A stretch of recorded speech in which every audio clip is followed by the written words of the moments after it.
Tego, what's the latest on purchasing power and mortgage rates? Well, mortgage rates are still really low. We're still hovering in that all-time low range, somewhere in that 3% range for a 30-year fixed mortgage. And I want to just caveat that because it depends on if it's a conventional, NFHA loan, how much down payment, what your credit is. There's a lot that goes into that.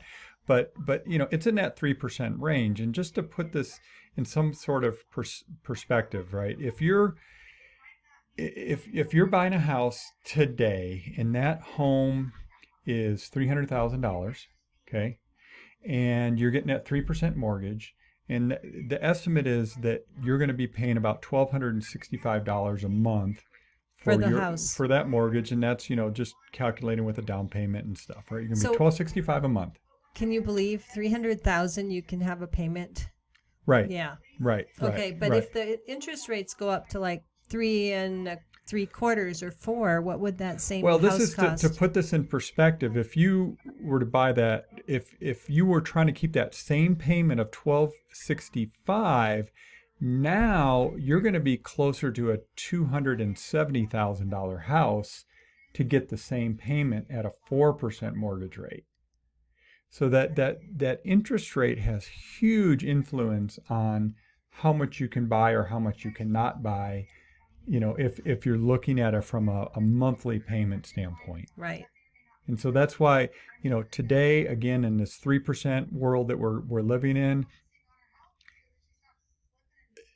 we were talking about this last year, Tracy, where we were saying, okay, well, even if home prices go down, if you're locking in at 3%, you're still ahead, even if prices go down in a year. And the interest rate go up. And yeah, it's this whole thing. So, and then we had the conversation that came up at our team meeting. It's like, well, they want to wait because whatever. Buyers want to wait and see what happens in the next 6 months with interest rates and house prices. I'm like, okay.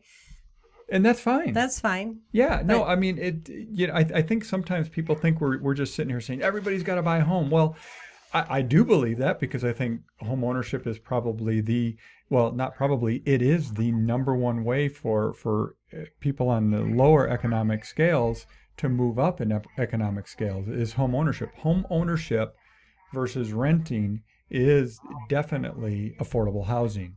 Right. Right. That's and so the difference for sure.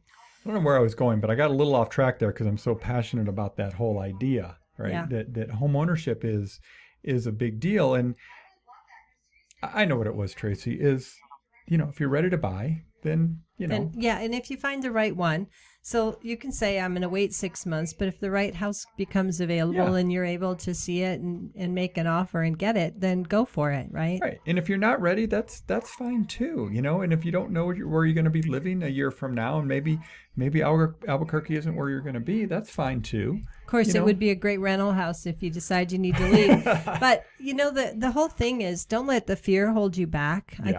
I think a lot of us have this fear and we let it tell us ourselves not to make good decisions because it thinks it's protecting us. Right? Yeah, well, it is, and logic. What do they say? Logic is great, but it doesn't motivate us to decisions. But for me, I need to see the numbers, and when you look at the numbers at renting versus owning, the math is clear. Is owning is always a better long-term investment if you plan on being there for a few years. Right. Or more. So. Yep, for sure.